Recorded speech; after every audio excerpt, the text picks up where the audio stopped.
diagnóstico y tratamiento. Las vasculitis, los logros son que ustedes lleguen a conocer todo esto que he mencionado. Las vasculitis sistémicas, como definición, vienen a ser enfermedades en las cuales se produce inflamación de la pared de los vasos sanguíneos. La clínica y la patología puede ser variable y van a depender mucho del sitio y del tipo de vaso sanguíneo que se afecte. Los síndromes se van a clasificar según el tamaño y tipo de vaso que esté afectado. Aquí vamos a tener la clasificación. Esa clasificación es la que van a utilizar ustedes cuando lo estudien.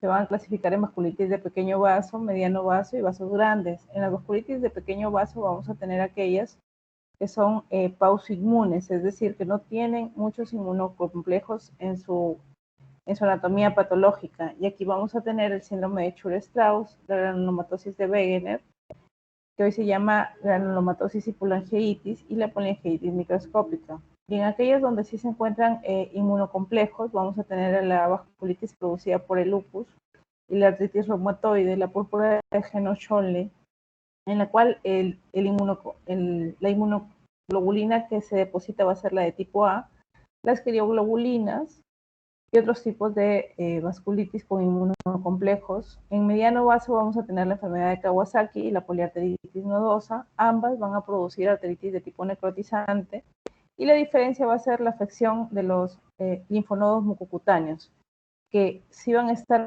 presentes en la enfermedad de Kawasaki y no van a estar presentes en la poliarteritis nodosa. Y en las vasculitis de grandes vasos vamos a tener aquellas que se presentan en pacientes mayores de 50 años, como las arteritis de células gigantes, que se caracteriza porque hay presencia de granulomas en su biopsia, y la arteritis de Takayasu, que generalmente se da en mujeres jóvenes. Ahora, básicamente lo que encontramos es presencia de infiltrados linfocitarios a nivel de la pared del vaso o de la capa media. Este vaso va a variar, puede ser vaso grande, vaso mediano o vaso pequeño, de acuerdo al tipo de vasculitis que se afecte. Vamos a empezar con las vasculitis de vasos pequeños. En las vasculitis de vasos pequeños, como les he mencionado, se van a dividir en aquellas en las cuales se encuentran los inmunocomplejos y aquellas donde casi no se encuentran inmunocomplejos o son pausoinmunes o pueden estar ausentes. Dentro de ellas vamos a revisar a las vasculitis tipo ANCA. Estas vasculitis tipo ANCA se van a dividir en tres grupos. El síndrome de Chur-Strauss, que se va a caracterizar porque el paciente presenta asma, eosinofilia y presencia de granulomas en la biopsia. La granulomatosis de Wegener, en la cual a nivel de biopsia hay granulomas, no hay presencia de asma. En la poliangitis microscópica tampoco hay presencia de asma, pero tampoco hay presencia de granulomas, solamente de necrosis a nivel de la biopsia. Entonces, dentro de este grupo, la más frecuente es la poliangitis microscópica. La poliangitis microscópica anteriormente se confundía con la poliarteritis nodosa porque tienen muchas manifestaciones en común, pero sin embargo hubieron algunos detalles que la diferenciaron, como por ejemplo la afección del aparato respiratorio, que sí se ve en la poliangitis microscópica, la presencia de aneurismas a nivel de la poliarteritis nodosa, que no se ve en la poliangitis microscópica, y otros pequeños detalles. Pero dentro de las vasculitis ANCA, las más frecuentes son las de tipo de poliangitis microscópica, seguida de la granulomatosis de Wegener. Posteriormente, en frecuencia, seguiría el síndrome de Chur-Strauss dentro de las vasculitis ANCA asociadas, porque la poliarteritis nodosa es una poliarteritis de vaso mediano.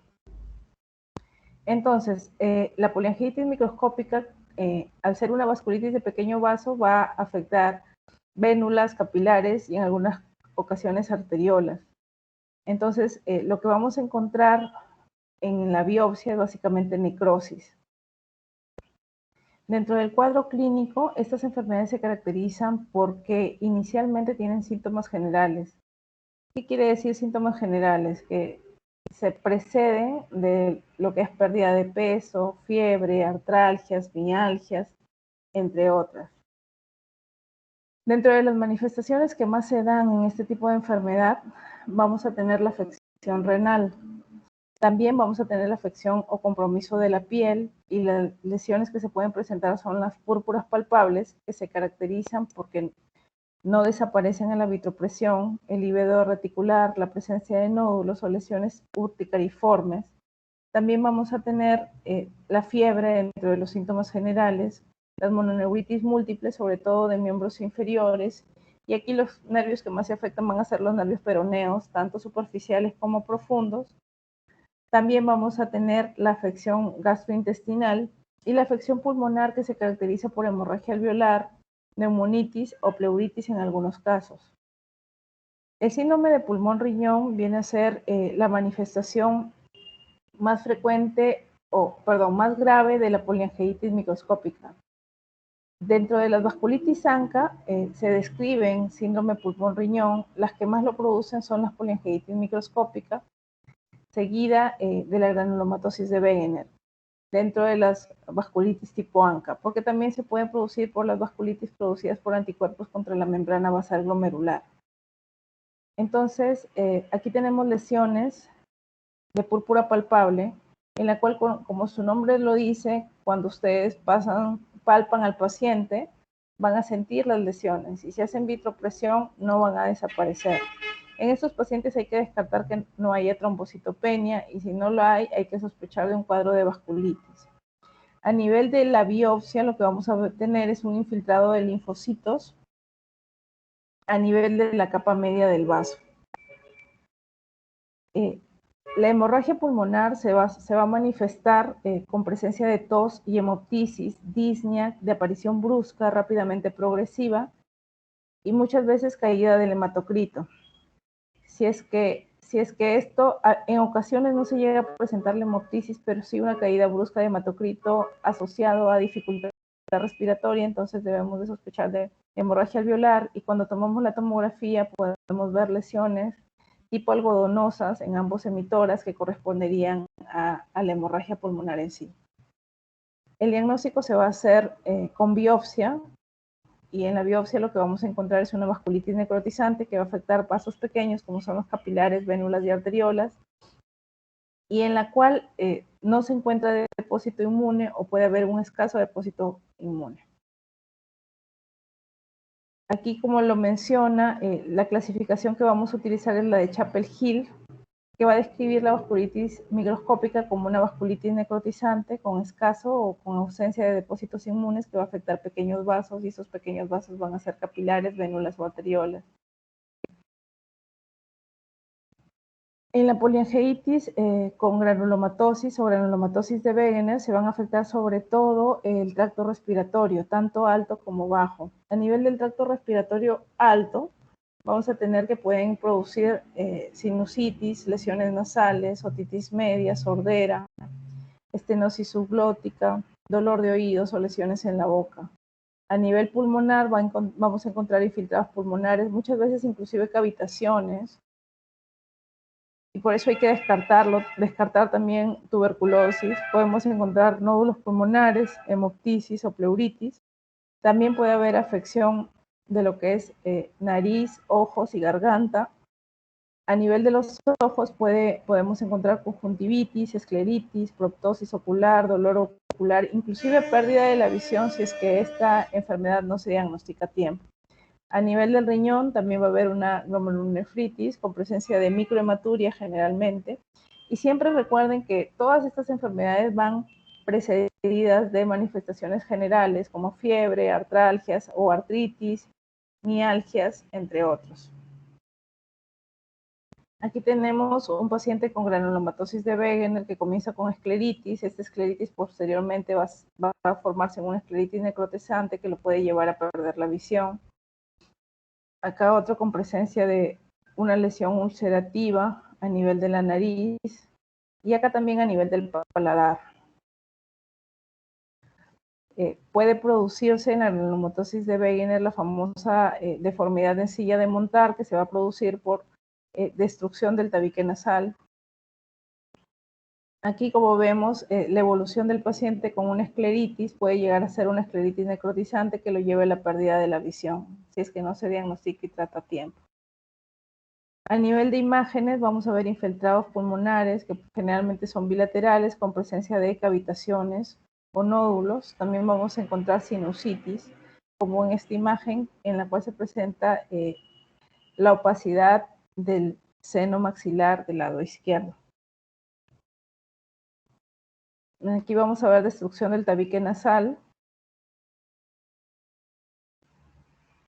Y hay criterios diagnósticos también para la granulomatosis de Wegener. Los criterios diagnósticos se tienen que cumplir al menos 2 de estos 4 para tener una sensibilidad del 88% y una especificidad del 92% que estamos frente a esta enfermedad.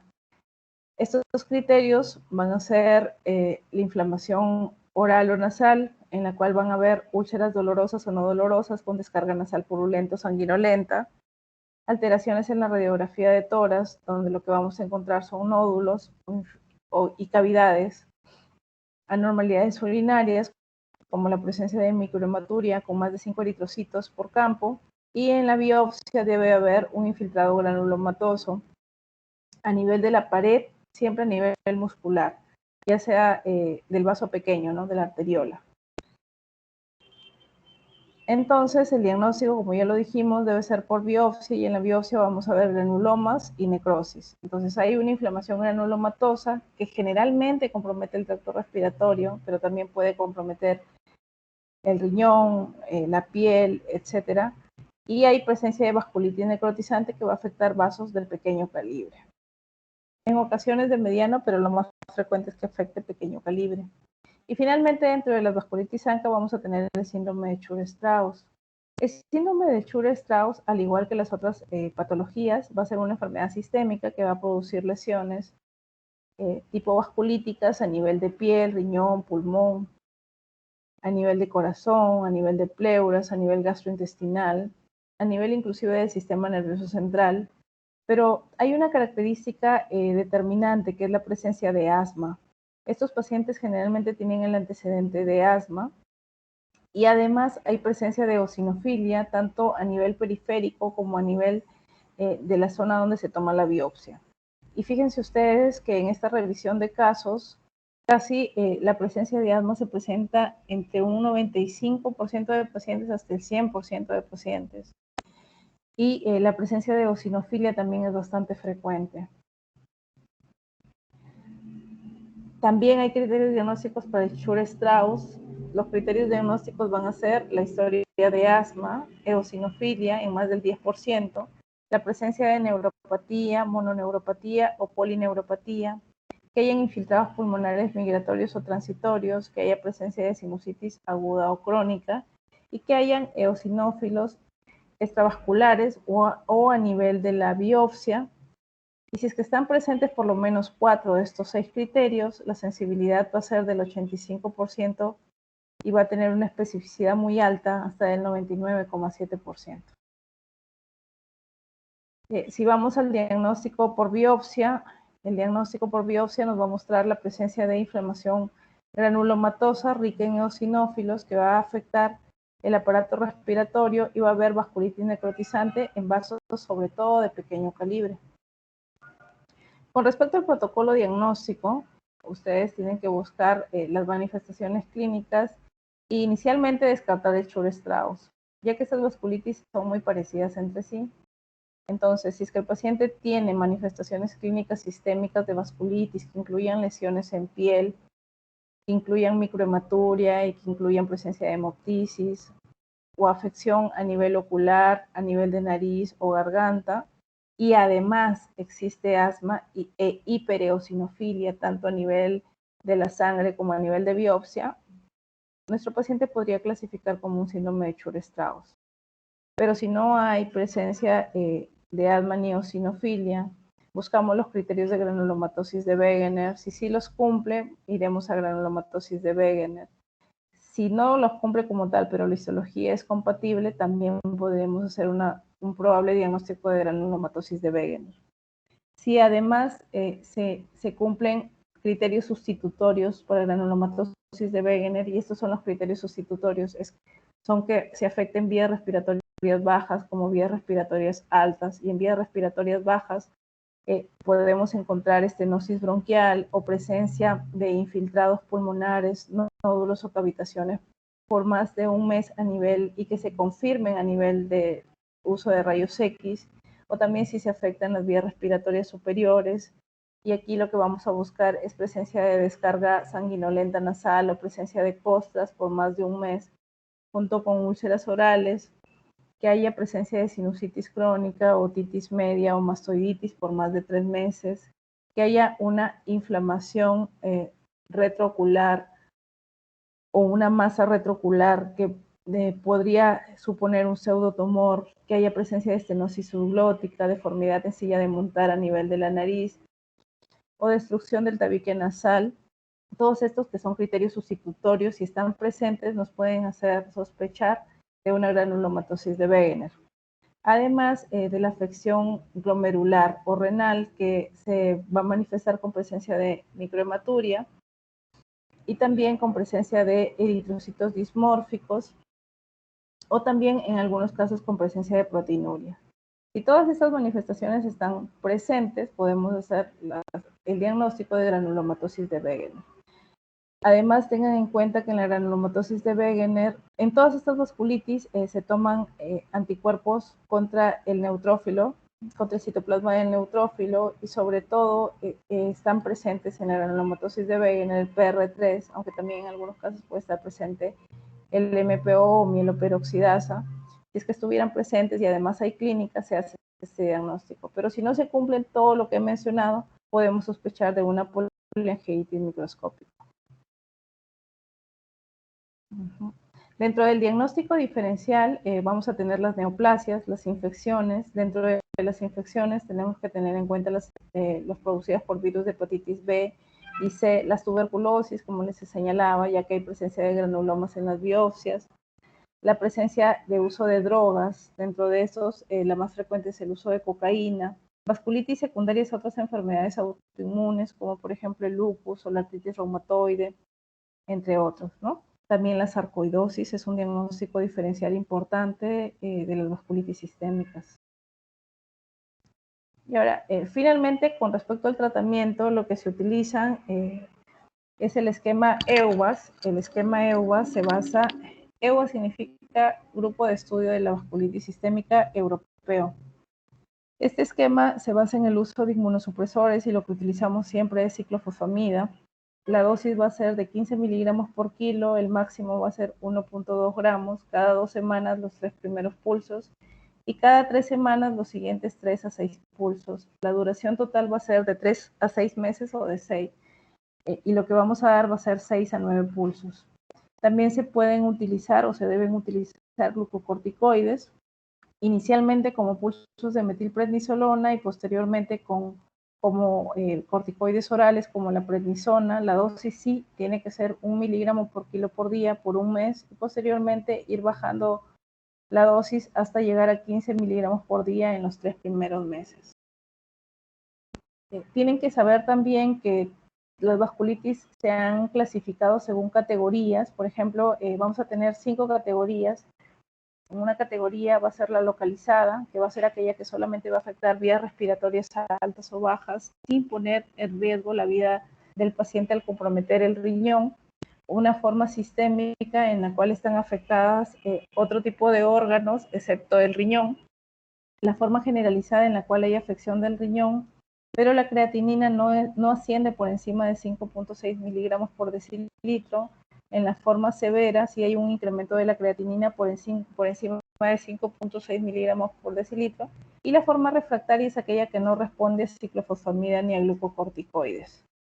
Ahora, de acuerdo a la clasificación que vamos a tener con esta enfermedad, es que se va a dirigir el tratamiento de inducción y el tratamiento de mantenimiento. Así tenemos que en las formas localizadas, por ejemplo, no van a dar ciclofosfamida, sino lo que se suele utilizar son corticoides, sí, pero junto con cotrimoxazol, tanto en la terapia de inducción como en la terapia de mantenimiento.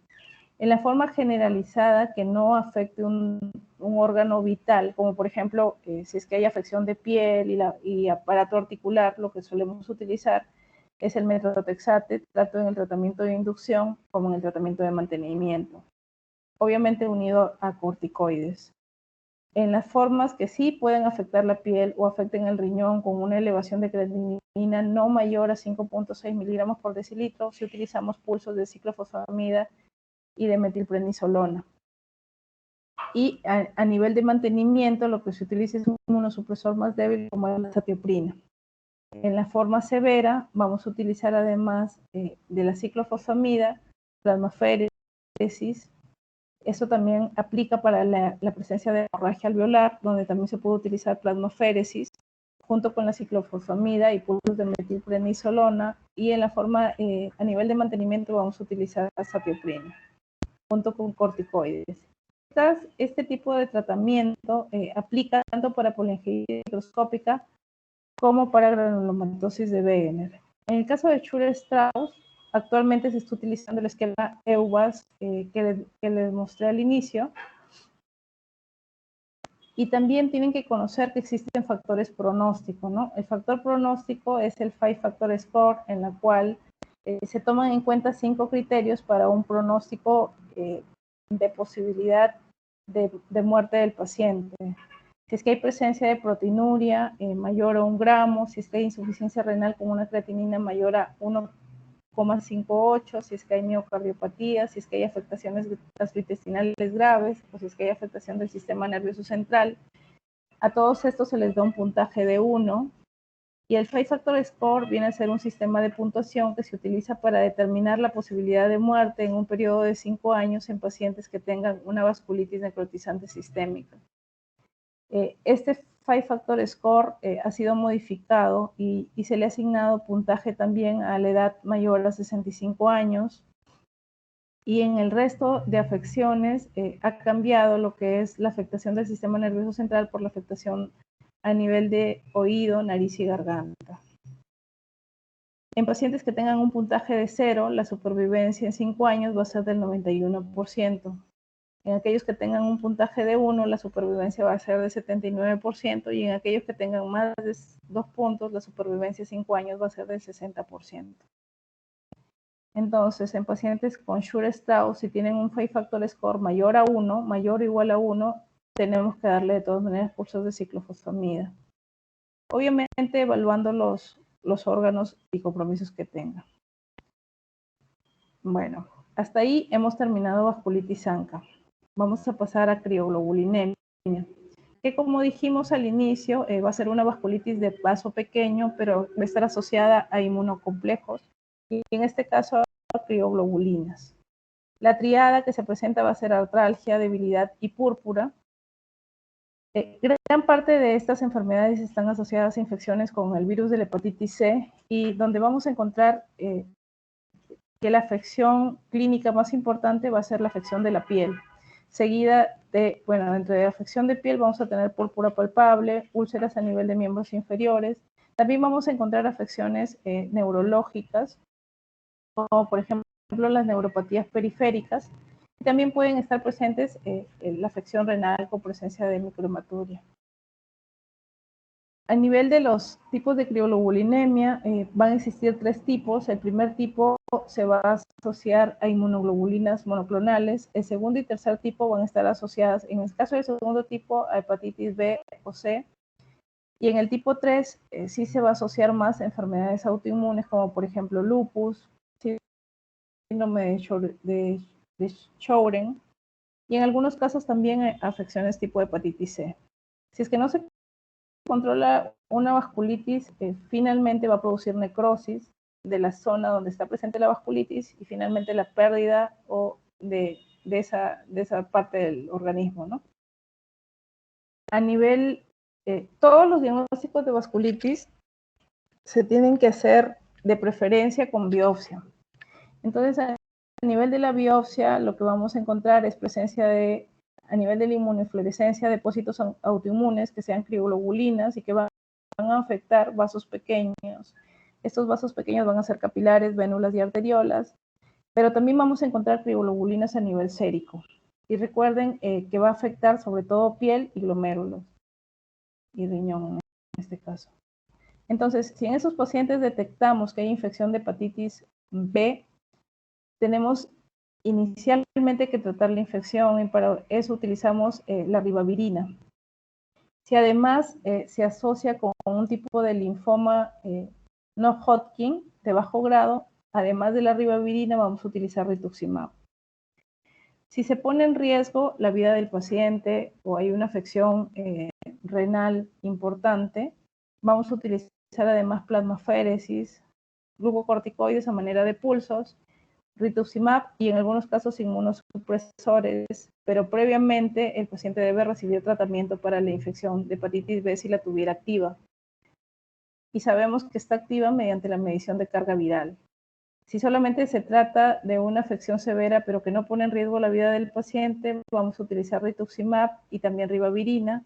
Y si es que se trata de una enfermedad con afección leve o moderada, por ejemplo, solo de piel, que no ponga en riesgo la vida del paciente, además de glucocorticoides, podemos utilizar la ribavirina, porque es fundamental tratar la infección en estos pacientes.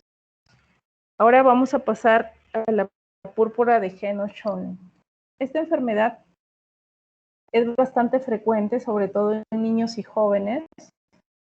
Se caracteriza porque hay presencia de poliartralgias, púrpura, dolor abdominal tipo cólico y en ocasiones compromiso. No siempre se presenta. También hay criterios de clasificación. En los criterios de clasificación deben de estar presentes por lo menos 2 de estos 4 criterios para clasificar a un paciente como una probable púrpura de Henoch-Schönlein.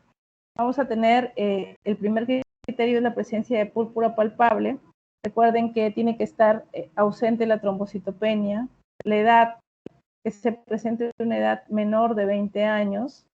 Esta enfermedad se ve sobre todo en niños y jóvenes. La presencia de angina intestinal, que es el dolor abdominal que empeora cuando el paciente se alimenta. Y en ocasiones puede haber inclusive diarrea con sangre. Y finalmente la biopsia. A nivel de la biopsia podemos encontrar granulocitos a nivel de la pared de la arteriola o de la vénula. Aquí tenemos imágenes de púrpura palpable que generalmente se suelen presentar en púrpura de Henoch-Schönlein desde el glúteo hasta todas las piernas.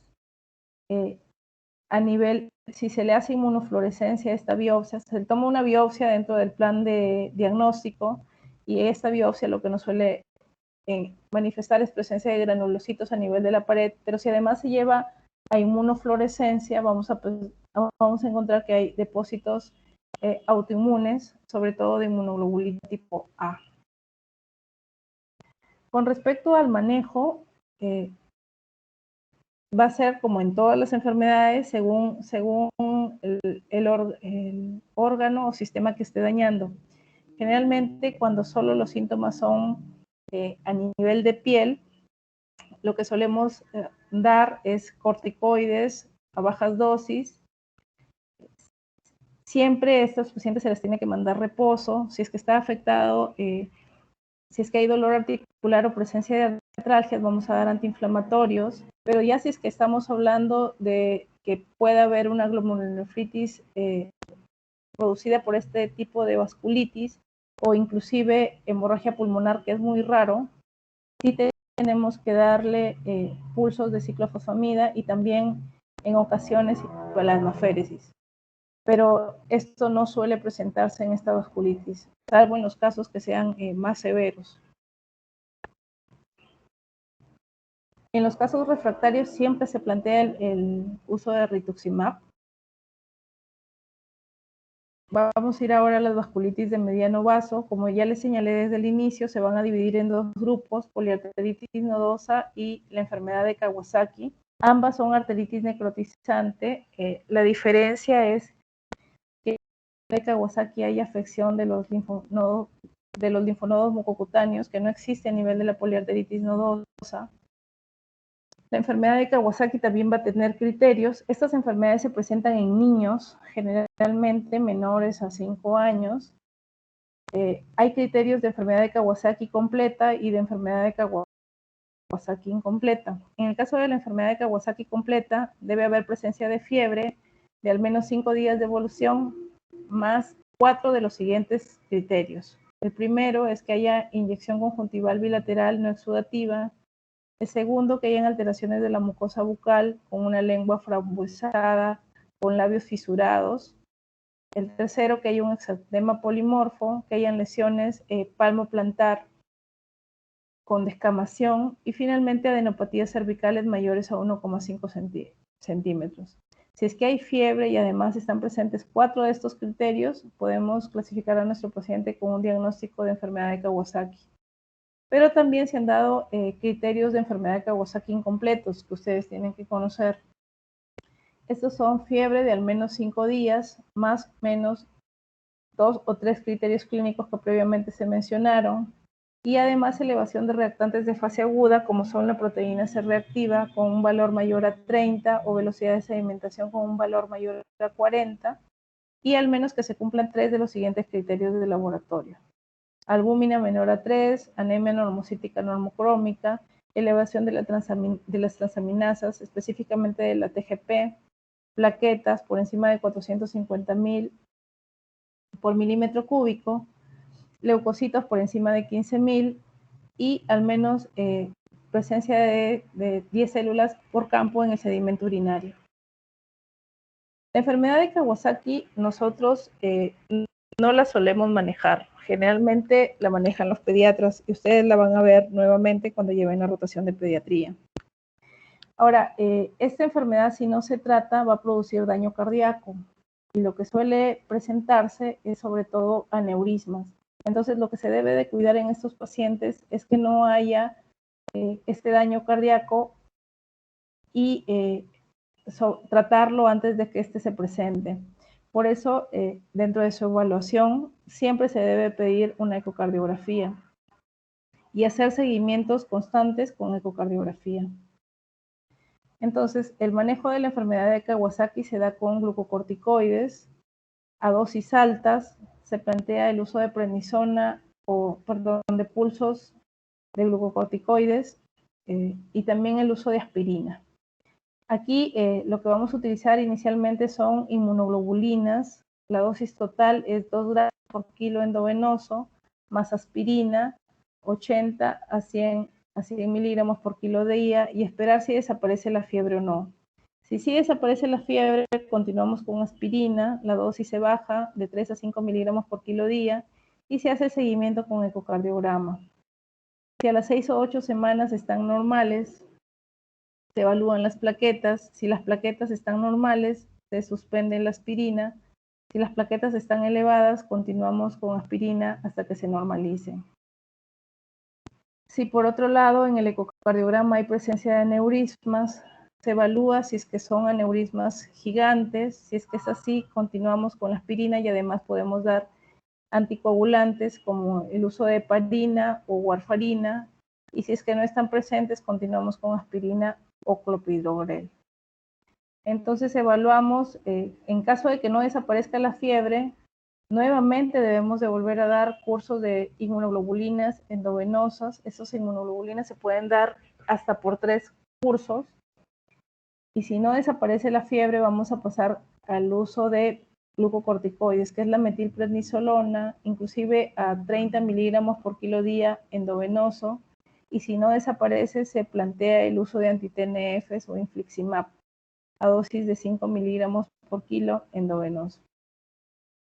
En los casos refractarios, inclusive se ha valorado continuar con el esquema de infliximab.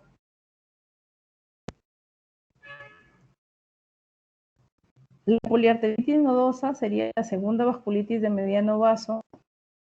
Dentro de esta vasculitis tenemos también criterios, van a ser 10 criterios y deben estar presentes por lo menos 3 o más, lo cual nos va a dar una sensibilidad diagnóstica del 82,2% y una especificidad del 86,6%. Estos criterios van a ser pérdida de peso, más de 4 kilos, y que esta no se deba a otras causas, presencia de líquido reticular, tanto a nivel de extremidades como de tronco, dolor e hipersensibilidad testicular, mialgias a nivel de miembros inferiores, mononeuropatías que pueden ser mononeuritis múltiples o polineuropatías, presencia de hipertensión arterial con una diastólica mayor a 90, elevación de creatinina por encima de los valores de corte normal. También se ha asociado con el virus de la hepatitis C. Entonces debería estar presente el antígeno de superficie o el cuerpo de que ya ha tenido la enfermedad, arteriografías alteradas, y aquí lo que encontramos es presencia de aneurismas, Y en la biopsia de mediano vaso, lo que debemos encontrar es neutrófilos, leucocitos mononucleares a nivel de la pared. Como todas las vasculitis, suelen cursar inicialmente con síntomas generales. Dentro de estos síntomas generales vamos a tener fiebre, pérdida de peso o astenia, y las manifestaciones sistémicas que ya hemos mencionado, ¿no? Neuropatías a nivel del sistema nervioso central, neuropatías, polineuropatías, encefalopatías, afección de piel, que va a ser básicamente las lesiones purpúricas, a nivel musculoesquelético, mialgias o artralgias, a nivel renal, puede haber presencia de microhematuria, etcétera. Acá vamos a tener las más frecuentes, que se ven en poliarteritis nodosa, fiebre, astenia, pérdida de peso, mononeuritis múltiple, púrpuras, artralgias, polimialgias. Las que son menos frecuentes van a ser la artritis, el dolor abdominal, las insuficiencias cardíacas. Las más raras van a ser las neumonitis intersticiales, afecciones cerebrovasculares, convulsiones, el dolor o induración testicular. Cuando hacemos la biopsia del vaso mediano, lo que vamos a encontrar es infiltrados de granulocitos en esa pared, pero además la característica y que lo que suele diferenciar de los vasos pequeños es la presencia de microaneurismas. Recuerden que cuando hay mononeuritis múltiple puede producirse atrofia y disminución de la fuerza distal de la extremidad que esté afectada, que pueden ser miembros inferiores o miembros superiores. Aquí, por ejemplo, lo que vemos es una atrofia de la región tenar, ¿no? Entonces, lo más probable es que haya una disminución de la fuerza a nivel distal de miembros superiores. Aquí vamos a tener en este cuadrito la diferencia entre una polyangiitis microscópica y una poliarteritis nodosa. Y noten ustedes que la poliarteritis nodosa no produce enfermedad pulmonar, no produce hemorragia alveolar, que sí produce la polyangiitis microscópica. Otra cosa que encontramos es que la infección por hepatitis B es frecuente en poliarteritis nodosa y los aneurismas también, y estos no están presentes en la polyangiitis microscópica. En la polyangiitis microscópica se afectan vasos pequeños, las arteriolas, las capilares y los vénulos. En la poliarteritis nodosa se afectan los vasos medianos. Están los criterios que hemos mencionado, que están en inglés, y como dijimos al inicio, por lo menos deben de estar presentes de estos criterios. Cuando hacemos la biopsia, lo que vamos a ver es vasculitis necrotizante de arterias de mediano vaso, no va a haber compromiso de arterias pequeñas. Y con respecto al manejo, al igual que todas nuestras enfermedades, solemos utilizar corticoides. Estos corticoides se pueden dar en pulsos si es que hay afecciones, si es que se pone en riesgo la vida del paciente. La dosis que se suele dar es 1 gramo por dosis total por día, de 3 a 5 días, y se continúa con prednisona oral como terapia de mantenimiento. Pero además utilizamos ciclofosfamida también en casos en los cuales haya compromiso de la vida del paciente.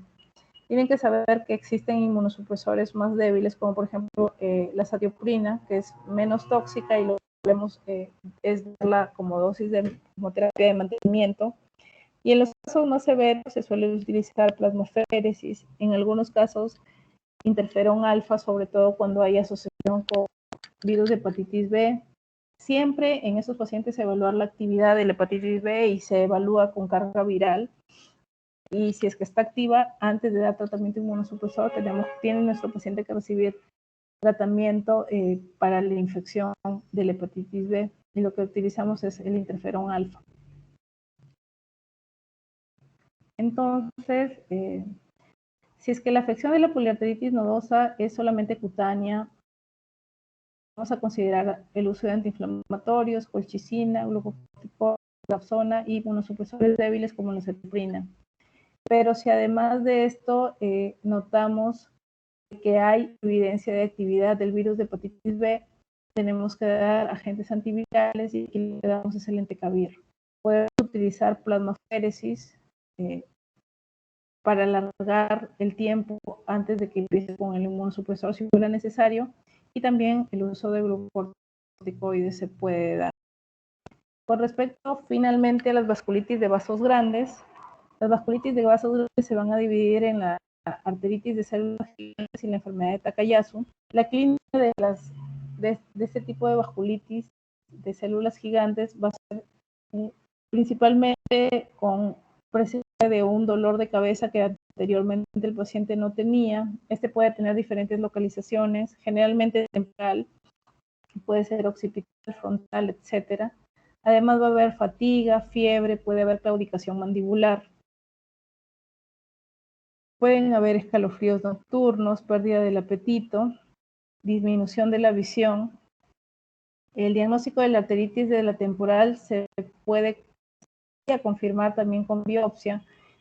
Existen personas que se dedican a la evaluación mediante el uso de codoppler, donde lo que se va a observar van a ser alteraciones a nivel del flujo sanguíneo de la arteria de la temporal, pero además cuando le hacen captación Doppler van a ver puntos positivos a nivel de la pared del vaso. Y dentro de las complicaciones más frecuentes vamos a tener la afección ocular, donde puede existir diplopia, y además lo más importante es que puede producir ceguera permanente. Esta viene a ser la complicación más seria e irreversible. Y si es que existe amaurosis fugaz, previamente es un factor predictivo a que pueda llegar a hacer ceguera permanente. Con respecto al diagnóstico, se han establecido también criterios diagnósticos. Deben estar presentes por lo menos 3 de estos 5 criterios para que nuestro paciente cumpla con, clasifique con este diagnóstico. Y estos van a ser edad mayor a 50 años, un tipo de dolor de cabeza nuevo que previamente no lo tenía, alteraciones a nivel de la arteria temporal, y lo que vamos a encontrar es que esté muy sensible a la palpación, que haya disminución de sus latidos y que no esté relacionado esto con problemas ateroscleróticos y elevación de los reactantes de fase aguda como la velocidad de sedimentación, y el valor debe ser mayor a 50 milímetros por hora. Y finalmente que hayan alteraciones en la biopsia, generalmente de la arteria temporal, donde vamos a ver infiltrados mononucleares o granulomatosos y sin presencia, en algunas ocasiones, presencia de células gigantes. El tratamiento se va a dar también, al igual que todas nuestras afecciones con corticoides. Vamos a utilizar prednisona, en algunos casos 1 miligramo por kilo por día. Y si es que, por ejemplo, el paciente tiene episodios de amaurosis fugaz, podemos dar pulsos también de metilcolona. Podemos dar metotrexate como tratamiento, azatioprina, aspirina, y también se está planteando el uso de las estatinas como la atorvastatina. Finalmente vamos a hablar acerca de la arteritis de Takayasu. La arteritis de Takayasu se da sobre todo en mujeres jóvenes. También se han encontrado diagnósticos en adolescentes. Como todas estas enfermedades va precedida de síntomas generales, como en este caso fiebre de origen desconocido. La afectación que más tiene es a nivel del arco aórtico y de sus ramas. Puede producir isquemia de los órganos afectados, y la mortalidad por insuficiencia cardíaca o accidente cerebrovascular se ha estimado del 10 a 75%. Con respecto al diagnóstico, también tenemos criterios diagnósticos. Aquí hay criterios donde la presencia de 3 o más criterios les da una sensibilidad del 90,5% y una especificidad del 97,8%. Estos criterios van a hacer que la enfermedad se desarrolle a una edad menor a 40 años, que haya un empeoramiento de la fatiga o disconfort en los músculos que están irrigados por estas arterias, sobre todo a nivel de arterias superiores, ya que lo que suele afectar más es el callado aórtico, que haya disminución del pulso en una o ambas arterias braquiales, que haya una diferencia mayor a 10 milímetros de mercurio de la presión arterial entre uno u otro, entre ambos brazos, que haya presión soplaudible, ya sea a nivel de las clavias o a nivel de la aorta abdominal. Y finalmente, que se llegue a observar mediante arteriografía alteraciones de la aorta o de sus ramas, ya sea oclusión o por estrechamiento. Y siempre habiendo descartado arteriosclerosis o otro tipo de afecciones como las displasias fibromusculares. Siempre se debe de pedir en estos pacientes angiotomografías y, si fuera posible, angioresonancias, ya que la presencia de vasculitis se va a observar en la angioresonancia, ¿no? Como vemos acá, por ejemplo, hay un estrechamiento de los vasos y en ocasiones dilataciones compensatorias. Aquí vemos a la aorta abdominal. A veces se van a formar aneurismas también por esas dilataciones compensatorias. Y como va a haber una mala irrigación de los segmentos en los cuales exista estenosis, vamos a observar que va a haber alteración también del pulso, alteración de la coloración del segmento, de la zona donde se encuentra obstruida. Por ejemplo, acá vemos que a nivel de miembros inferiores, un pie tiene una coloración más pálida y el otro tiene una coloración más rubicunda. También eso se va a manifestar clínicamente por claudicación. Generalmente claudican por mala circulación, ya sea a nivel de los miembros superiores o miembros inferiores. Ahora, con respecto a la distribución, también la distribución se puede dar a nivel de las ramas del arco aórtico, a nivel de la aorta ascendente y de sus ramas, a nivel de la aorta descendente y de sus ramas.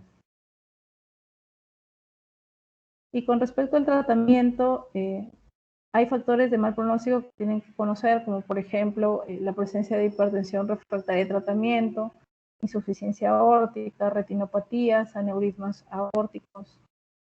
El tratamiento, al igual que todas las enfermedades, se va a hacer con el uso de prednisona, metotrexate, ciclofosfamida o micofenolato, anti-TNFs en los casos refractarios y finalmente cirugías, ¿no?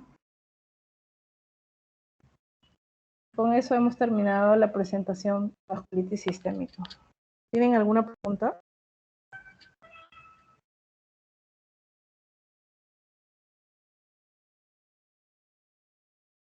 No, doctora.